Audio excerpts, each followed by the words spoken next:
Programme में आपको खुशामदीद कहते हैं। मैं असदुल्ला खान हूँ। पिछले 3-4 दिन में बिलखुसूस पाकिस्तान में जो सियासी दर्जा हरारत है वो काफ़ी ऊपर जाता हुआ दिखाई दिया है। जो बयानात दिए जा रहे हैं PMLN के लोगों की जानिब से, दूसरी तरफ PTI के लोगों की जानिब से, उन बयानात में शिद्दत आ रही है, उनकी सख्ती में शिद्दत आती जा रही है।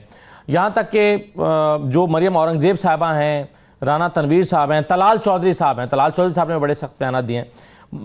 जो फैसल वाडा साहब हैं उन्होंने तो यहाँ तक कह दिया, उन्होंने कहा कि या इमरान खान को माइनस करें या फिर पूरी पार्टी माइनस हो जाएगी।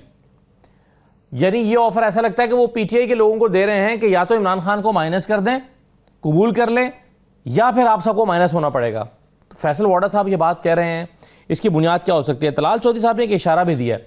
उन्होंने कहा कि अगर अडयाला के बाहर मजमा लगेगा तो फिर कैदी को जिसकी हिफाजत मतलूब होगी उसे कहीं और मुंतकिल किया जा सकता है। तो तलाल चौधरी साहब ने यह बात क्यों की है? जो टेम्परेचर, जैसा मैंने शुरू में कहा कि मुसलसल ऊपर जा रहा है, क्या कोई ऐसा भी है जो इस टेम्परेचर को नीचे लाने की कोशिश कर रहा है या ख्वाहिश रखता है? तो इन्हीं मौज़ूआत पर आज का प्रोग्राम है हमारा। मेरे साथ शेर अफजल मरवत साहब मौजूद हैं, सीनियर सियासतदान है। बहुत शुक्रिया शेर अफजल मरवत साहब, खुश आमदीद। सेनेटर आगा शाहजेब दुरानी साहब हमारे साथ मौजूद हैं, अभी ऑडियो पर हैं और कुछ ही देर में मुझे स्टूडियोज़ में ज्वाइन कर रहे हैं। शौकत यूसुफजई साहब ने मुझे ज्वाइन किया है, हमारे पाकिस्तान तहरीक इंसाफ के सीनियर रहनुमा। बहुत शुक्रिया शौकत साहब, आपको भी खुश आमदीद कहते हैं। मैं ज़रा पहले आपको तलाल चौधरी साहब को सुनवा देता हूँ, जिन्होंने PTI के रहनुमाओं के बारे में जो अल्फाज इस्तेमाल किए, इसी बुनियाद पर मैं कहता कि टेम्परेचर ऊपर जा रहा है। सुनिए तलाल चौधरी साहब ने क्या कहा है। DGI SPR ने कुछ दिन पहले कई फिक्रे मुहावरतन इस्तेमाल किए, मगर कल KPK के जलसे में वाकई अमली तौर पे इन्होंने साबित किया कि जो उन्होंने बातें मुहावरतन कही थी वो सारी की सारी इन पर सच है। और इसीलिए पेशावर की जलसे में तकरीरें करते हुए कोई टॉमी बना हुआ था, कोई रॉकी, कोई लूसी, और इन्होंने साबित किया कि इनको जो कहा गया था ये असल में वो है। ये ज़बान इस्तेमाल करने के बाद तलाल चौधरी साहब ने यह भी कहा कि जो सख्त ज़बान इस्तेमाल करेगा या जो बदज़बानी करेगा उसकी ज़बान खींच ली जाएगी। ये भी सुनिए ज़रा उन्होंने क्या कहा है। रात की दावत नहीं दी जाएगी, बल्कि अब कोई भी बदज़बानी करने वाले की जुबान, वो पार्लियामेंटेरियन हो या कोई दूसरा, वो खींच ली जाए। करें आए अब अडयाला के बाहर तमाशा, बताया जाएगा कि कानून कैसे अमलदारी कानून की जाती है। ये नहीं हो सकता कि आप बदअमनी करें और आपको बर्दाश्त किया जाए। ना सिर्फ वहां ये तमाशा नहीं लगने दिया जाएगा, अगर कोई ऐसी सूरत हाल हुई तो फिर वहां के कैदी जो हैं उसे ऐसी जगहों पर मुंतकिल किया जाएगा कि जहां पर वो महफूज रह सके। हालांकि बैरिस्टर गौहर साहब चाहते हैं कि टेम्परेचर को नीचे लाया जाए। बैरिस्टर गौहर साहब किस ख्वाहिश का इजहार कर रहे हैं और किस तरह से मुमकिन समझते हैं? ज़रा आप बैरिस्टर गौहर साहब को भी सुन लीजिए। जब ऐसे मौक़ों पे आप ऐसे अल्फाज की अदायगी करते हैं और लोग तलवार नियाम से निकाल के खड़े हो जाएं तो इसमें मुल्क और कौम और जमहूरियत का बहुत बड़ा नुकसान होगा। इसमें टेंशन कम करने की जरूरत है, टेम्परेचर डाउन करने की जरूरत है। अगर बड़े लोग भी ऐसी बातें करें और छोटे भी उसको फॉलो करके आगे की तरफ बढ़े तो मेरा नहीं ख्याल कि इसमें आजकल की जो अल्फाज है ऐसी की भी तैसी होगी और फलाना होगा, ये गलत हो जाएगा। टेंशन कैसे कम होगी और टेम्परेचर कैसे नीचे आएगा? शेर अफजल मरवत साहब, फॉर्मूला क्या है इसका? बहुत शुक्रिया। ये जो मुल्क में आजकल जो तनाव की सी कैफियत है ये पहली दफ़ा नहीं है। आपने देखा है हमेशा सियासतदान और इस्टेब्लिशमेंट के बीच ये तनाव जो है ऑफ एंड ऑन हर दौर में रहा है। और मौजूदा वक्त में जहाँ पाकिस्तान तहरीक इंसाफ को एक ऐसे बयानिए को परवान चढ़ाने जो सोशल मीडिया पे जाके गालम गलोच और शख्सियात के ख़िलाफ़ एक ज़ाती तनकीद का बाइस बन जाती है, इसके लिए मोरद इल्ज़ाम ठहराया जा सकता है।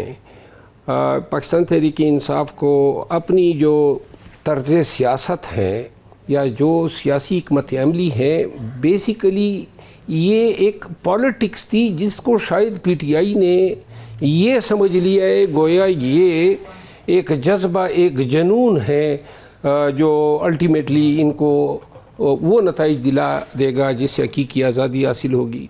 जबकि वो गलत सोच रहे हैं आपके ख्याल में?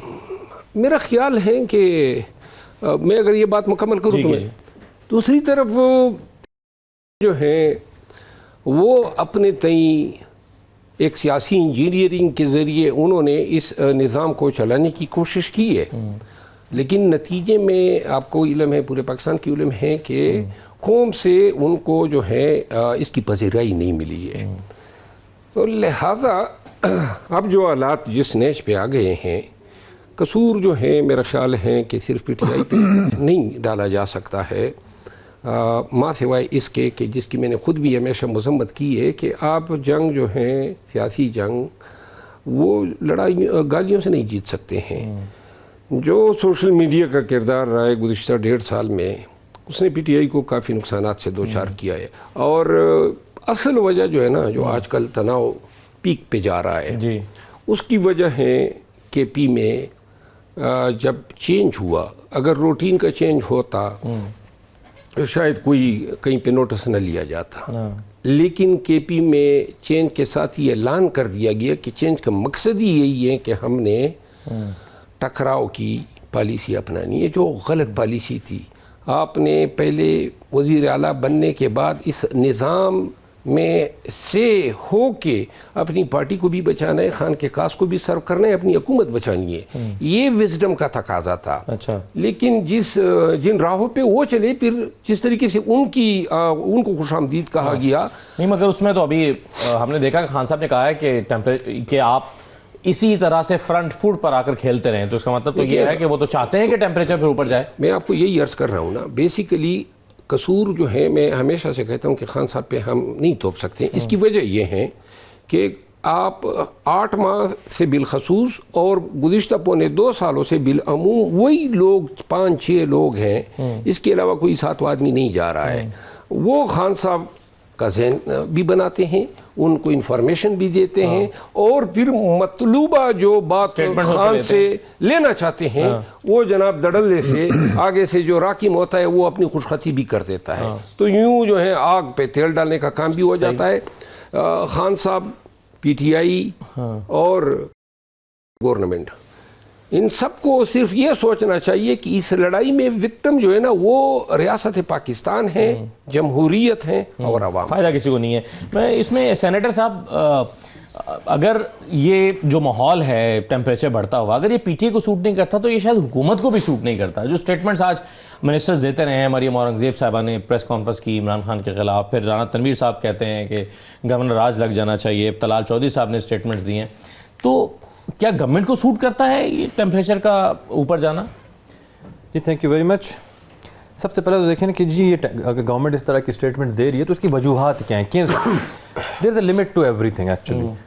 आप देखें ना, मतलब ये पीटीआई तो पहले तो उन्होंने जो भी हरकतें मतलब पहले करते रहे, उसके बाद फिर जब प्रेस कॉन्फ्रेंस हुई उनके खिलाफ तो फिर वो बैकफुट पे आके चले गए कि हम इस तरह की बातें नहीं करना चाहिए। ये सब कुछ हुआ क्यों? देखिए, मतलब एक चीज़ हमारे अपने घर का मसला इंटरनल मैटर है, तो let it be an internal matter actually. आप इनके खान साहब की बहनें जिनको ये कहते हैं जी गैर सियासी, बार बार हर कोई इनकी पूरी पार्टी कह रही हो गैर सियासी, ये कैसे गैर सियासी जो है ना खवातीन हैं जो इंडियन मीडिया पे जाके चीख कर चिल्ला कर बता रही हैं कि जी आप आए। तो हमारे पाकिस्तानी मीडिया ने, आप खुद ताल्लुक़ रखते हैं, तो उनके एक माँ के पार्लियामेंटेरियन साहब, मुझे उन्होंने कांटेक्ट किया जी, तो जी मैं बिल्कुल इस टॉपिक पे बात नहीं करने वाला, भाई हमारा इंटरनल मैटर है, हमारे घर का मसला है, हम इसको जो है ना खुद ही रिजॉल्व करेंगे, हम किसी को इस पे सियासत करने नहीं देंगे। तो आप समझते हैं कि कोई भी अगर पाकिस्तानी सियासतदान इंडिया के चैनल पर जाके बात करे तो उससे ये नहीं करनी चाहिए? जी, पहली बात तो सियासतदान नहीं है खवातीन। दूसरी बात है कि आप अपने इंटरनल मैटर है आपका, आप अपने इंटरनल मैटर को आप पता है उस दिन से पहले और उस दिन के बाद ये फर्क तो आपको बड़ा क्लियर महसूस होता है। सेम इज एग्जांपल ऑफ आपके जो है ना एमक्यूएम के जो सरबराह थे farmer Altaf Hussain sahab, you are not supposed to cross the border line.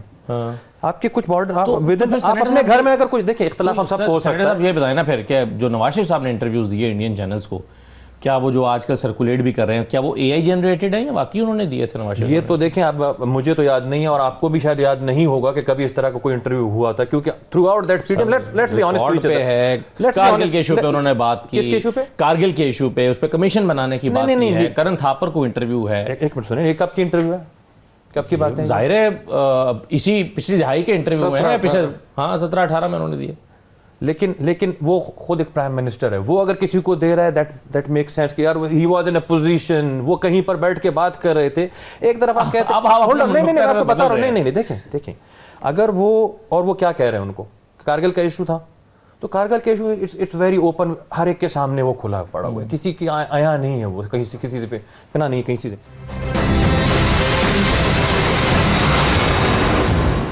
ये वहाँ पे जाके एक तरफ कहते हैं कि जी आप हमें कुछ ना करें, हमें जो है हम गैर सियासी हैं, हमें आप हाथ ना लगाएं, हम सिर्फ मुलाकात करने जा रहे हैं, फैमिली है मिलने दें हमें।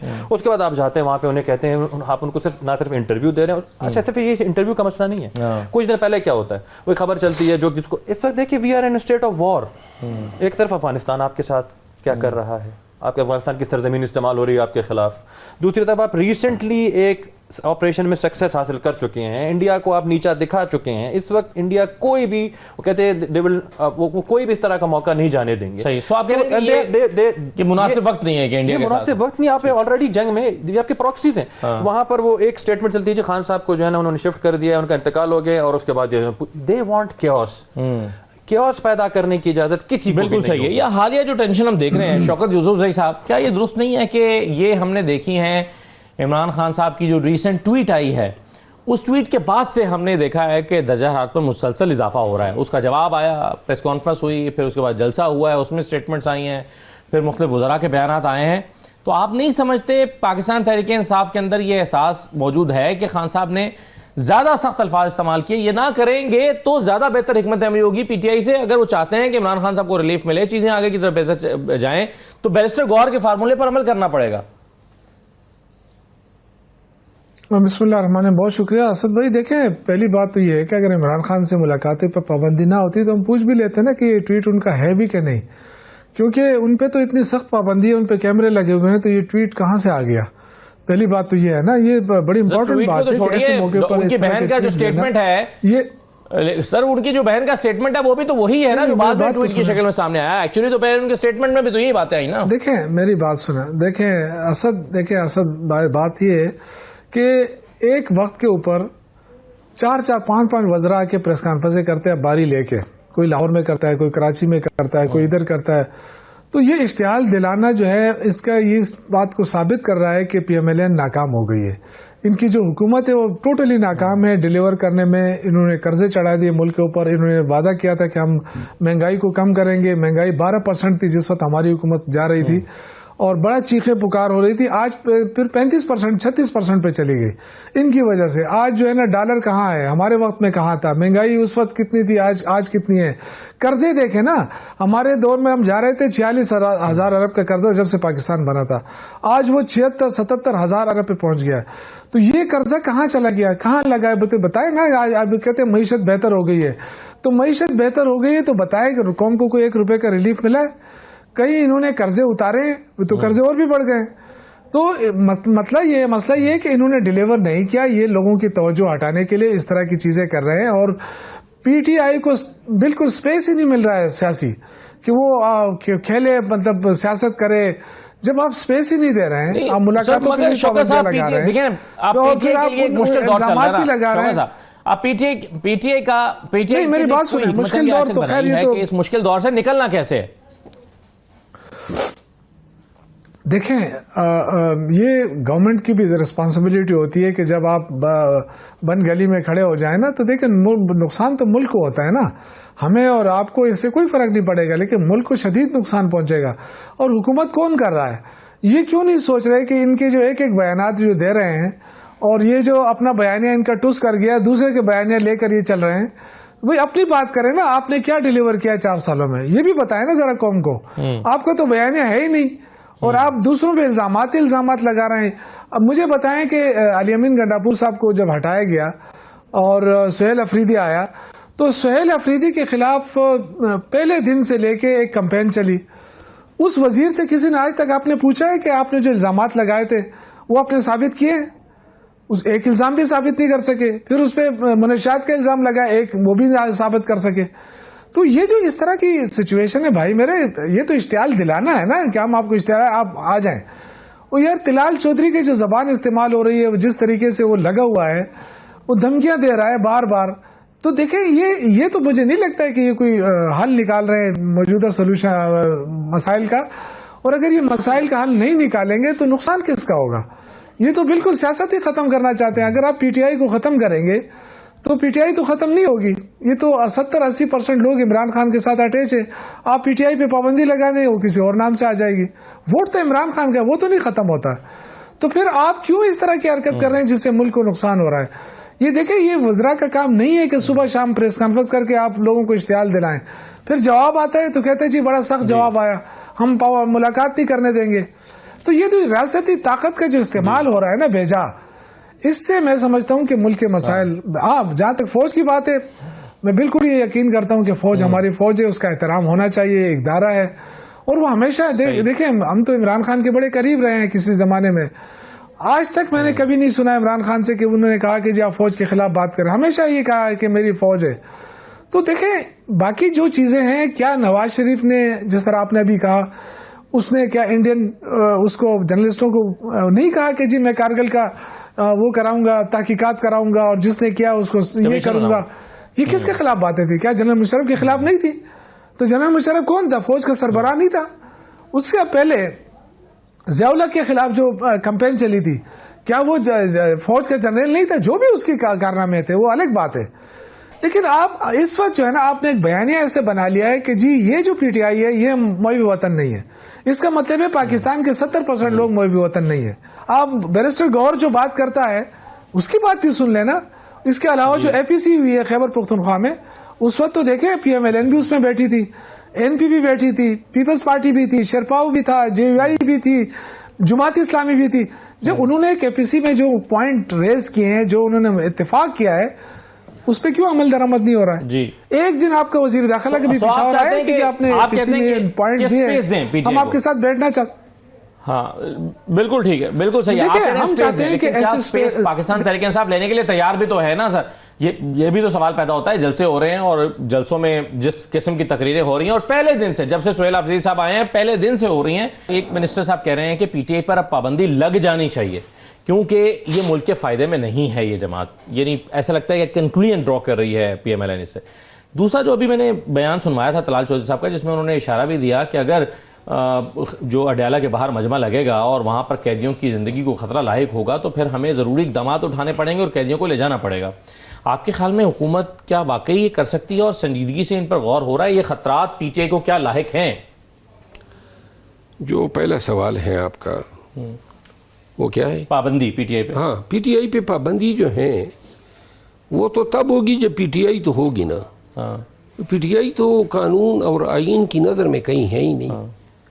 इलेक्शन कमीशन ने उस दिन तो लिहाजा किस चीज़ पे पाबंदी लगेगी? पाबंदी लगने के लिए पीटीआई का कानून की शक्ल में एक पार्टी होना जरूरी है। वो तो ऑलरेडी वैसे पीटीआई, तो लिहाजा पाबंदी तो लगी नहीं सकती है। पाबंदी का शिकार पहले से पाबंदी नहीं लग सकती है। एक हवाई गैर फिजिकल मेटाफिजिकल वजूद पे क्या आपने पाबंदी लगानी है? इसके लिए पीटीआई का होना जरूरी है। पहले इसको रजिस्टर करें, मान ले, फिर पाबंदी लगानी होगी। अब लगाने जो पार्टी की पाबंदी लगती है, आर्टिकल 17 सब आर्टिकल 2 है, वो बड़ा मुश्किल तरीन मरहला है। वो जाएगा अब सुप्रीम कोर्ट के पास, कैबिनेट का डिसीजन ये वो, और फिर उन्होंने जाके इस पे डिसीजन देना है, वो उस वक्त जब मुल्क की सालिमियत के खिलाफ हो। अब आते हैं सर, आपको अब भी लगता है कि अगर सुप्रीम कोर्ट में जाएगा तो ये बड़ा मुश्किल मरहला है? नहीं, पहले पार्टी ये मानेंगे तो इसके बाद ये सेकंड मरहला होगा। पार्टी ये अभी तक एक्नॉलेज नहीं हुई है। पार्टी जब एक्नॉलेज होगी तो इसके और भी नताइज होंगे। अब जो अडयाला से क्या शिफ्ट किया जा सकता है कहीं और? वो जो तलाल चौधरी साहब ने बात की है ना कि ज़बान खींच लेंगे, तो ज़बान खींच लेने के लिए तो ज़बान की मौजूदगी भी दरकार है ना। ज़बान उनको मिलेगी ही नहीं। अडयाला में कल मुलाकात है, वो नहीं होगी। नहीं, मुलाकात तो नहीं होगी, ये भी नहीं होंगे, तो लिहाजा गुलेल खींच लें, क्योंकि ज़बानों के लिए ज़बानों का मौजूद होना भी ज़रूरी है। तो कल कोई नहीं होगा। ये लोग जिनके नाम लिस्ट में जारी हुए हैं ये नहीं जाएंगे आप कह रहे हैं? मेरा ख्याल है कि कोई नहीं जाएगा। सलमान राजा साहब, बैरिस्टर गौहर साहब, ये मुलाकात करने आप कह रहे हैं नहीं जाएंगे? देखें, जो जमघटा होता है, जो वहाँ धरना बन जाता है, या लोग जाते हैं, कल मेरे ख्याल में ऐसा कोई सीन देखने को मिलेगा नहीं। अच्छा, हाँ, मैं अच्छी तरह जानता हूँ। अच्छा, बिल्कुल सही है। तो सेनेटर साहब, क्या बाकी हुकूमत इन बातों पर गौर कर रही है जो तलाल चौधरी साहब ने कहा कि अडयाला से कहीं और मुंतकिल किया जा सकता है कैदियों को जिनकी जान को खतरा हो? इससे पहले आप ये कह रहे हैं, तो शौकत साहब ने जो है ना 2-3 बातें की मेजरॉन्ड के ऊपर। कहिए। शौकत साहब कहते हैं कि जी वो इन्फ्लेशन कहाँ से कहाँ पहुंच गई, क्या हुआ, तो ये नौकरियों का वादा किसने किया था, ये 200 अरब डॉलर की बातें कौन कर रहा था। ये कहते हैं कि जी इन्फ्लेशन इतनी ज़्यादा, जब 2018 में हुकूमत गई थी PMLN की 4.4% पे इन्फ्लेशन थी। जब इनकी हुकूमत गई है तो 12% पे थी। उसके बाद ये कहते जी कहाँ से डॉलर इतना शूट कर गया। किसने IMF का मुआहदा तोड़ा, किसने ये कहा था कि आप जो हैं वो अपने 2 फाइनेंस मिनिस्टर्स को ये कहा था कि आप IMF को खत लिखेंगे जी हम इनके टारगेट्स मीट नहीं कर सकते थे। कौन चाह रहा था कि पाकिस्तान डिफॉल्ट हो। उस डिफॉल्ट के बदले आप तो चाहते थे कि जिसकी वजह से आपके जो है कर्जों की बात की तो कर्जे उसी की वजह से आपके बढ़ गए, इसी वजह से आपके डॉलर जो है ना वो इतना ऊपर चला गया। लेकिन सेनेटर साहब आपके जो मिनिस्टर, आपके गवर्नमेंट आने के बाद जब PDM की गवर्नमेंट आई तो आपके पहले जो फाइनेंस मिनिस्टर थे वो मिफ्ता इस्माइल साहब थे। मिफ्ता इस्माइल साहब कहते हैं कि कोई डिफॉल्ट नहीं कर रहा था मुल्क। जब आपने IMF के मुआहदे से डॉज कर दिया तो आपके जो इवन करीबी जो दोस्त थे, चाहे चाइना हो, UAE हो या सऊदी अरब हो, इवन उन्होंने भी आपको कहा कि जब तक ये आप इनकी शर्त व शराइत में आप अपने दोबारा फ्रेमवर्क में आप नहीं आएंगे, हम आपको जो भी क्योंकि हम भी आप उस वक्त के अपने फाइनेंस मिनिस्टर मिफ्ता इस्माइल साहब की बात से इत्तेफाक नहीं करते? नहीं, बिल्कुल नहीं करते हम उनसे, क्योंकि क्या मिफ्ता मैटर करता है या आपकी एक अच्छा उसकी और एक मैं आपको वजह बता देता हूँ। रिसेंटली एक IMF का रिपोर्ट आती है जिसके अंदर उसको सब सारी दुनिया क्रिटिसाइज करना शुरू कर देती है कि जी उनमें करप्शन का जिक्र हुआ है, करप्शन का। लेकिन आप ये देखिए रिपोर्ट कहती क्या है, मुझे तो आई डाउट कि किसी ने उसको मतलब अगर पढ़ा भी होगा उसे। वो रिपोर्ट पहले आपको अप्रिशिएट करती है कि जी हम आपको जो हमने टारगेट दिए थे macro economic to stay in that programme वो अचीव हो चुके हैं। अब in order to achieve 5.5 to 6% growth in the future in next 5 years आपको ये माइक्रो इकोनॉमिक एडजस्टमेंट्स करनी पड़ेंगी, जिसके अंदर करप्शन को आपने मैनेज करना है, स्ट्रक्चरल रिफॉर्म्स लाने हैं, ब्यूरोक्रेटिक रिफॉर्म्स लाने हैं, आपने अपने जो है ना फाइनेंशियल मॉडल को चेंज करना है, NFC का जिसके ऊपर हमें बातचीत हो रही है। तो उन्होंने तो आपको अप्रिशिएट किया है, इसीलिए तो उन्होंने अपना प्रोग्राम कंटिन्यू किया, वरना तो आपको खत्म करके आपको कहते थे जी सॉरी आप अपने टारगेट्स मीट नहीं कर सके, तो आप जो है ना बराए मेहरबानी चले जाए। So that's an appreciation from IMF actually. ठीक है, अगर उसे आप गौर से पढ़ें। और अभी जो रिपोर्ट आई है IMF की, मैं उसी की बात कर रहा हूं। उसमें जो दूसरा हिस्सा है कि इसमें आप करप्शन इंडेक्स बढ़ गया और जिसमें आपको कहा गया कि आपने वो जो आप एक फ्रेमवर्क बनाना था वो नहीं बनाया है, तो वो तमाम चीजें exactly, देखिए मैं यही कह रहा हूं, उन्होंने कहा कि मैक्रो इकोनॉमिक आपने अचीव कर ली, now these are the micro economics where you need to adjust things. ये 5300 अरब रुपए की आपकी एनुअल करप्शन हो रही है, आप इसके अंदर ये स्ट्रक्चरल रिफॉर्म्स लाएंगे, ये ब्यूरोक्रेटिक रिफॉर्म्स लाएंगे तो आपकी ये चीजें मैनेज हो जाएंगी। वो आपको तरीके बता रहे हैं, आप ये करेंगे तो आपकी ये चीजें बेहतर होंगी। एंड बाय चार्जशीट नहीं आप समझते, चार्जशीट नहीं, वो तो आपको एक तरह से गाइडलाइन दे रहे हैं कि जी दीज आर द प्रॉब्लम्स। जरा उन सवालों पे आ जाना कि क्या अडयाला से नहीं, उन्होंने एक और बात भी की एक्चुअली, वो कहते हैं जी वो तो खान साहब तो कभी फौज के खिलाफ थे ही नहीं।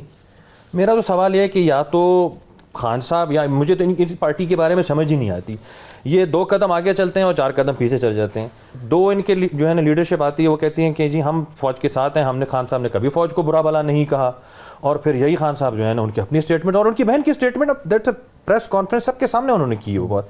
तो ये किस तरह जो है ना फौज के खिलाफ नहीं है। इस मुल्क के अंदर आप देखें आपकी एक ही यूनिटी, एक यूनिट जो the thing that keeps United पूरे पाकिस्तान के अंदर, वो आपकी एक फौज है। आप इस वक्त देखें, आप हर वक्त आपके दुश्मन ऐसा तैयार बैठे हैं कि किसी तरह वो आपके वाइल्ड हाउंड्स की तरह बैठे हुए हैं कि आपको कहीं से कोई कमजोरी मिले तो वो आपको खा जाए। इस वक्त आपकी फौज ने आपके लिए इतनी बड़ी जंग लड़ी, उन्होंने आपको इतनी दुनिया में जो है इतना एक नाम आपका रोशन किया, आपके लिए आप हर जगह जाते सीना तान के हर एयरपोर्ट पे खड़े होते हैं, ग्रीन पासपोर्ट को इज्जत मिली है। लेकिन आप उसी के खिलाफ बात करें तो you are actually talking about, आप उनकी जबान बोल रहे हैं जो आपके दुश्मन है, आप इंडिया की जबान बोल रहे हैं, आप अफगानिस्तान की जबान बोल रहे हैं, तो फिर तो हमें उनकी जरूरत नहीं है, आप तो अंदर से ही हमारे जो है ना दुश्मन है। तो ये आप जरा प्लीज सही है तो ये इक्वेशन जो है ये तो DGI-SPR ने भी शौकत यूसुफ साहब ड्रॉ की थी। उन्होंने कहा कि इधर से एक बयान जारी होता है और उसको फिर यहाँ का जो एक नेटवर्क है, वेब है, वो उठा लेता है, फिर उसको इंडियन चैनल्स उठाते हैं। तो इंडियन चैनल्स उस बयानियों को जो यहाँ से बनाया जाता है इसलिए पिकअप करते हैं क्योंकि वो समझते हैं कि हमारा और इनका जो दुश्मन है वो एक ही है, एजेंडा एक ही है। यानी यहां से आप जो बयानियां बनाते हैं वो फिर इंडियन चैनल्स तक जाता है। तो ये बात तो DGI-SPR ने भी अपनी प्रेस कॉन्फ्रेंस में कही थी। अगर ये मकसद नहीं है तो आपके ख्याल में इंडियन चैनल्स और उनके मुफाद में वो बात नहीं है जो आप करते हैं, तो वो क्यों इसे पिक करते हैं? देखिए असद भाई, पहली बात तो ये है ना कि नवाज शरीफ मोदी को बुलाता है घर पे, वो मुहिब वतन है। हुकूमत तो इन्होंने ले लिए लेकिन अब ये डिलीवर नहीं कर सकते। अगर आपने इमरान खान के ऊपर पाबंदी लगा दी और एक ऐसा ट्वीट आपने जारी करा दिया कि आपका अपना जेलर कहता है कि जी वहां पे ट्वीट करने का उनके पास कोई फैसिलिटी नहीं है, तो भाई इसको कंफर्म कौन करेगा? आप मुलाकात की इजाजत तो दें ना, आप मुलाकात की इजाजत दें, बात कर सकते हैं, हम सारे पाकिस्तानी हैं भाई। आप फौज पे सिर्फ आपका हक है, आप बार बार फौज की बात करके अपने सियासत चमका रहे हैं। फौज, हम भी फौज के साथ खड़े हैं। क्या इंडिया के खिलाफ जो जंग हो रही थी, क्या पूरी कौम नहीं खड़ी थी फौज के साथ? हम कहाँ खड़े थे कि अलग खड़े थे, या कि नवाज शरीफ मोर्चे पे जाके वो लड़ रहा था, हम पीछे हटे थे? ऐसा नहीं है। देखिए, जब मुल्क की बात आती है तो हम सब सही। आप शौकत साहब आप कह रहे हैं कि मुलाकात की इजाजत, यहाँ बात आती है कि आप इंटरनली, मरवा साहब ये कह रहे हैं जी, शौकत साहब, मरवा साहब ये कह रहे हैं कि कल उन्हें लगता है कि कोई जाएगा ही नहीं इमरान खान साहब मिलने के लिए। वो जो लिस्ट आई है उसमें बैरिस्टर गौहर का नाम भी है और उसमें जो है वो सलमान अकरम राजा का नाम भी है। तो कल क्या प्लान है पीटीआई का? क्या कल कॉल दी गई है कारकुनों को, लीडर्स को, आप अपने टिकट होल्डर्स को या एमएनएस एमपीएस को कॉल देते हैं कि वहां पर पहुंचे? कल ऐसी कोई कॉल है मंगल को?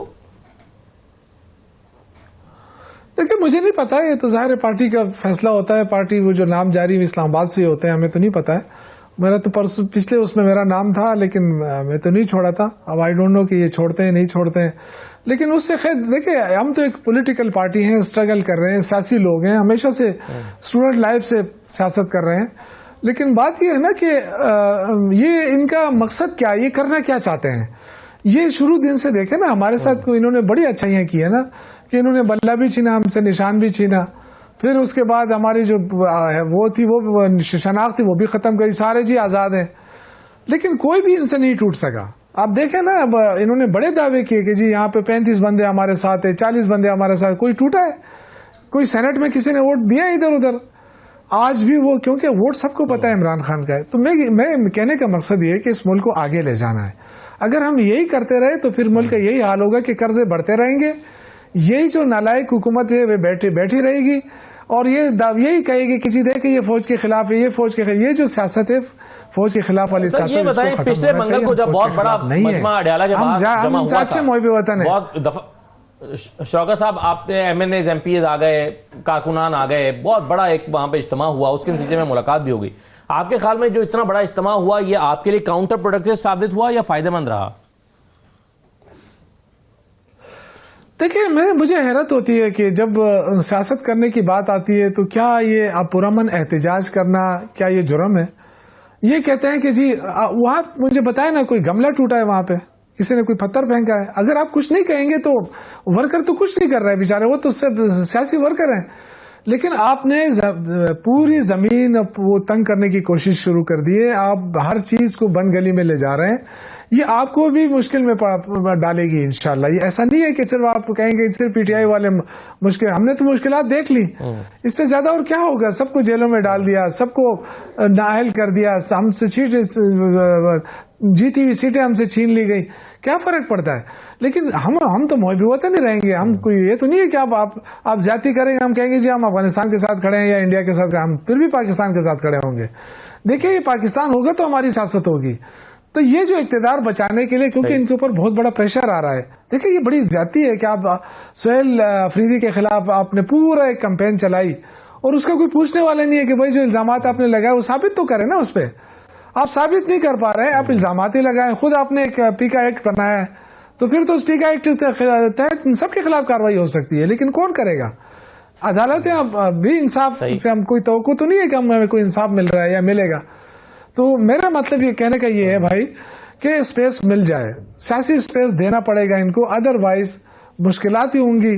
आप आवाम को तो ₹1 का रिलीफ नहीं, आप दावे करें ना, आपके टेक्सटाइल वाले आप रो नहीं रहे, उससे पहले फ्लोर मिल वाले रो रहे थे, तो टेक्सटाइल वाले तो अभी भी एहतजाज कर रहे हैं, अभी ट्रांसपोर्टर एहतजाज पे निकले। तो आप इस मुल्क के साथ करना क्या चाहते हैं?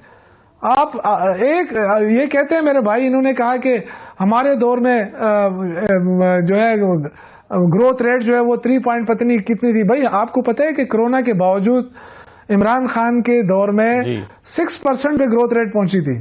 ये दावा नहीं है, ये हकीकत है।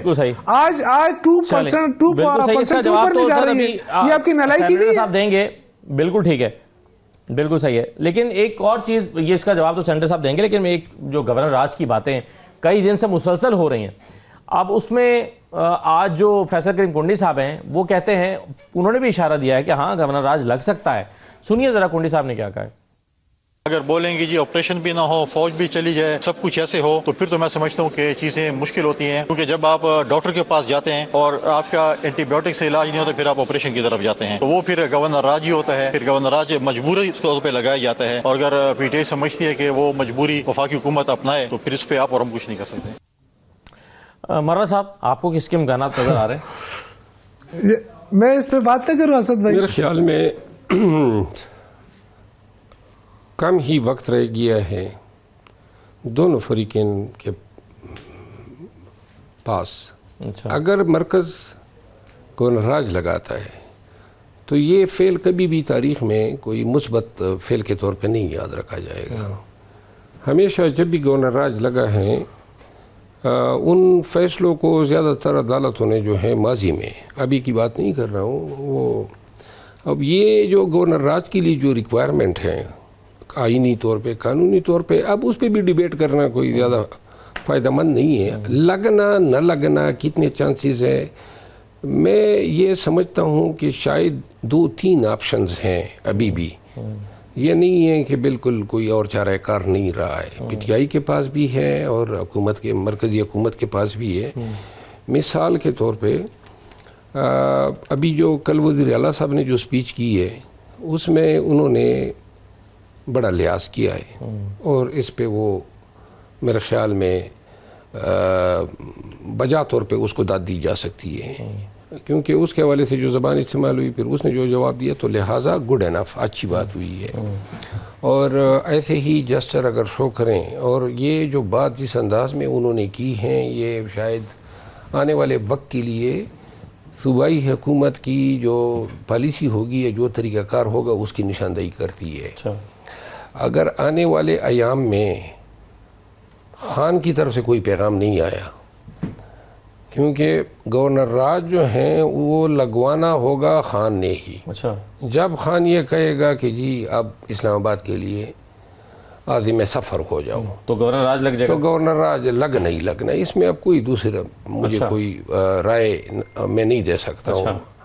और अगर इनको छोड़ दिया जाए, ये तो फिल वक्त इसी तरह बड़े तरीके से पेशावर में जलसा कर दिया, आप कहते हैं जी क्वाट में करेंगे, तो क्वाट के बाद अगर वो बनू आना चाहें या मेरे हल्के में आना चाहें, मैं तो खुशामदीद कहूँगा। लेकिन इस तरीके से जो है थोड़ा सा वर्कर का, लेकिन इसमें केपी के लोग अक्सर, केपी हुकूमत के नुमाइंदे अक्सर ये कहते हैं कि जी लगा के देखें, आपको पता चल जाएगा कि क्या होता है। क्या होगा अगर गवर्नर राज लगता? वो जो अगर लगा कर उन्होंने लगा दिया ना, तो ये बैठ जाएंगे। अच्छा। बाकी तो वैसे सियासी बयानात हैं। सो आप कह रहे हैं कि ये तय है कि अगर लॉन्ग मार्च का इस्लामाबाद की तरफ ऐलान हुआ तो गवर्नर राज पे लगना ही लगना, ये तय है? तो है, और अगर लग गया ना, ये जो बातें कर रहे हैं ना, मैं ये तमाम लोग 9 मई के बाद किधर थे? तो लिहाजा गवर्नर राज लगने के बाद वही 9 मई की अस्टाइल हुकूमत होगी, छोड़ना किसी को नहीं है। तो लिहाजा वो कहते हैं ना, दा गाजा दा मैदान, नज़र कोई नहीं आएगा। तो लिहाजा वैसे ही बिड़ के मार रहे हैं कि लगाओ लगाओ। जब लगा देंगे, अल्फन कहता हूँ कि इनकी गर्द भी नहीं मिलेगी किसी को। हाँ, यही सेनेटर साहब प्लान है, अगर इस्लामाबाद के साथ रुख किया तो गवर्नर राज लग जाएगा। मैं इस बात पे बिल्कुल मरवा साहब से एग्री करता हूँ कि इंतशार फैलाने की इजाज़त किसी को भी नहीं है। अच्छा। हुकूमत के खिलाफ नहीं, खैर वो इजाज़त लेके तो करते नहीं, मैं आपको बता रहा हूँ, नहीं, बट किसी को इजाज़त मीन ये कि no one is allowed to do anything beyond this constitution. आपको कोई भी हक नहीं है कि आप जो है ना, आपने 14 में ही हरकत की, आप आए और यहाँ पे इस दफ़ा, और आपने फिर 9 महीने में तो आपने तो बहुत ज़्यादा आगे बढ़ गए और आपने जाके जो है इतनी सारी इंस्टॉलेशन, और तो आपको बिल्कुल कतन किसी को इजाज़त नहीं होगी कि कोई भी इस तरह की चढ़ाई करे। मतलब आप इनके जलसे भी देख लें, जलसे में तो भड़के तो बड़ी बड़ी मार रहे थे, बट जिस दिन ये इस तरह की कोई हरकत करने के बारे में इवन सोचेंगे भी, प्लान भी करेंगे, तो उस दिन ही इंप्लीमेंट हो जाएगा। ये this is a clear message to them. Shaukat साहब ने यहाँ पे बात की, उन्होंने कहा कि जी स्पेस दें। हाँ, स्पेस क्या है मुझे ज़रा बताएं, तो स्पेस है क्या? जब हुकूमत कहती है, उनको prime minister on the floor of the house कहते हैं कि जी आए बात करते हैं, कहते हैं बात नहीं करेंगे। फिर महमूद खान साहब अच्छा जो है ना, उनकी एक सरबराही में कमेटी बनती है, वो कमेटी को हम कहते हैं जी आए बात करें, वो कहते हैं बात नहीं करेंगे। स्पीकर असेंबली कहते हैं जी मैं इसमें बीच में पढ़ूंगा, मैं आप लोगों की मुलाकातें करवाऊंगा, मैं बात करूंगा, आप आए ज़रा टेम्परेचर को हम गिरा देते हैं। ये कहते हैं हम बात नहीं करेंगे। हम बात करेंगे किससे करेंगे जी? एस्टैब्लिशमेंट से बात करेंगे। तो जाए बात करें ना, आप क्यों नहीं करते? लेकिन वो कहते हैं चले हमारा अपोजिशन लीडर लगाएं, आप उनका अपोजिशन लीडर ही नहीं लगा रहे, इसकी क्या वजह है?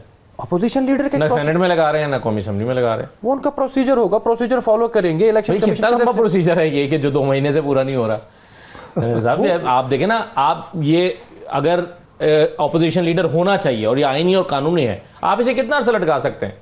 जी, सबसे पहले तो आप कह रहे हैं जो अपोजिशन लीडर लगाया तो उनके तो पहले तो उनके बैरिस्टर गौर साहब की जो है ना वो चेयरमैनशिप ही खत्म होगी, तो आप कैसे जो उनको लगवाने की कोशिश कर। अच्छा, महमूद खान साहब की आप बात करते हैं तो महमूद खान साहब की जो है ना अपने वहाँ पे जो है ना वो एक प्रोसीजर फॉलो हो जाएगा, वो करते रहें, लेकिन आप इस तरह इंतशार नहीं फैला सकते। कुछ भी हो, आप आके धमकी देंगे, धमकियों पर कोई काम नहीं हो सकता, सीधी सी बात है ये। आप आए, आपको आज भी सादिक साहब ने, स्पीकर ऑफ द असेंबली ने कहा आए बैठ के बात करते हैं, आप जाएं, आप वहाँ बात करें। आप यहाँ पे बात करते हैं, वहाँ जाके धमकियाँ देना शुरू कर देते हैं, ऐसे काम नहीं चलने वाला। दूसरी बात आप यहाँ पे कहते हैं कि जी एक चीज़ पे मैं, आप धमकियाँ भी ना दें और कुछ तो है नहीं हमारे पास, आप खामखा नाराज हो रहे हैं। धमकी, देखिए धमकियों से काम नहीं चलते। जहाँ आप धमकी देंगे, धमकी का जवाब कैसे काम चलेगा? धमकी का जवाब आपको फिर मिल गया, फिर कैसे चलेगा काम? तो आप आए, आपको हम बार बार कहते हैं आप आए, बैठें, बात करें, आप बात करें। आपको आप कहते हैं कि जी नहीं, हम इस सिस्टम को नहीं मानते। आपको हम कहते हैं आप आएँ, अपनी कमेटियां ना छोड़ें, आप पार्लियामेंट में बैठें, आप इस्तीफे ना दें, आप अपनी आवाज़ बुलंद करें, इस फोरम को यूटिलाइज करें। आप कहते हैं नहीं, हम यहाँ नहीं आएंगे, हम आप यहाँ पे बात नहीं करेंगे, जो बात होगी वो डी चौक पे बात होगी, जो बात होगी वो बाहर चल के बात होगी। ऐसे तो नहीं होता। धमकियाँ हम देंगे, अब अगर ये संजीदा हो गए तो हम धमकियाँ नहीं देंगे। अच्छा चले, शौकत साहब वो कह रहे हैं कि आप अगर धमकियां देंगे तो फिर तो काम नहीं हो सकता, यानी उनका वो ये कह रहे हैं कि स्पेस आप मांग रहे हैं, अंदर स्पेस मांगते हैं, बाहर जाके आप धमकियां देते हैं, ऐसे कैसे हो सकता है? असद भाई, मुझे तो खैर इस हुकूमत से कोई तवक्को नहीं रह गई अब, और मैं तो समझता था कि ये सीख गए होंगे, क्योंकि माजी में भी पीपल्स पार्टी नून लीग हर 2 साल बाद इनकी हुकूमत ख़त्म होती रही, लेकिन इन्होंने 4-4 बारियां 5-5 बारियां लेके भी इन्हें पाकिस्तान के लिए तो कुछ नहीं कर सके। अपने लिए इन्होंने बहुत कुछ किया है, पाकिस्तान के अवाम, पाकिस्तान के लिए कुछ नहीं किया। तो अब मैं ये अर्ज करना चाहता हूँ कि देखें, इल्ज़ाम क्या है, धमकियाँ क्या है? धमकियाँ तो आप लोग दे रहे हैं। दिन में 4-4 5-5 वज़रा प्रेस कॉन्फ्रेंस कर रहे हैं। एक बंदा जेल में है, आप उससे भी खौफजदा हैं। आप कहते हैं ये इररिलेवेंट है, फिर भी उस पर बात कर रहे हैं। आप कहते हैं कि जी वो तो ख़त्म होगी पार्टी, फिर भी उस पर बात कर रहे हैं। तो इसका मतलब ये है कि आपको चुभ रही है कहीं से। तो इसलिए बेहतर ये है कि अगर आप समझते हैं कि ना पार्टी को ख़त्म कर सकते हैं, गवर्नर राज की धमकियाँ तो उन लोगों को देना जिनको बहुत ज़्यादा पड़ी हो कि जी हमारी हुकूमत, हमने तो खुद अपनी हुकूमतें तोड़ी है माजी में। ये तो कोई बात ना हुई ना कि कहीं आप मसले का हल नहीं निकाल सकते, तो ये मसले का हल है किसी गवर्नर लगा दो, ये तो मसले का हल नहीं है। शौकत साहब, मरवा साहब ने कहा है कि अगर इस मर्तबा गवर्नर राज लगता है तो इसकी जिम्मेदार खुद पीटीआई होगी। ये पीटीआई की वजह से लगेगा, क्योंकि पीटीआई जब ये ऐलान कर देगी कि इस्लामाबाद की तरफ मार्च करना है, गवर्नर राज लग जाएगा। मैंने ये नहीं कहा, मैंने ये कहा कि अगर इस्लामाबाद की तरफ मार्च हुआ तो चले, तहरीक तो पीटीआई की तरफ से शुरू होगी ना। नहीं, अगर मार्च हुआ तो सती भाई बात करेगी, अदरवाइज जिम्मेदार ये मैं नहीं कहता हूँ। मैंने ये कहा कि गवर्नर राज लगाना एक गैर जमहूरी अमल है, नहीं लगाना चाहिए, लेकिन अगर लगेगा, ये हालात तो ठीक नहीं है, ताल्लुकात भी ठीक नहीं है, दरमियान में मुसालेवात और मुफाहमत वाले कोई नहीं है, तो इन हालात में अगर खान साहब जो हैं, जिस शर्त पे हुकूमत की तब्दीली हुई थी कि इस्लामाबाद आना है, 24 नवंबर की कमिटमेंट थी, और वो कमिटमेंट जो है पूरी नहीं हुई है, तो लिहाजा अगर 26 नवंबर को नहीं हुई तो शायद दिसंबर में अटेम्प्ट। देखिए असद, ये पहली बात तो ये है ना। बहुत शुक्रिया सेनेटर आगा शाह अब्दुल साहब, बहुत शुक्रिया। शेर अफजल मरवा साहब भी हमारे साथ प्रोग्राम में शरीक रहे। तमाम मेहमानों का शुक्रिया। इजाज़त दीजिए, अल्लाह हाफ़िज़।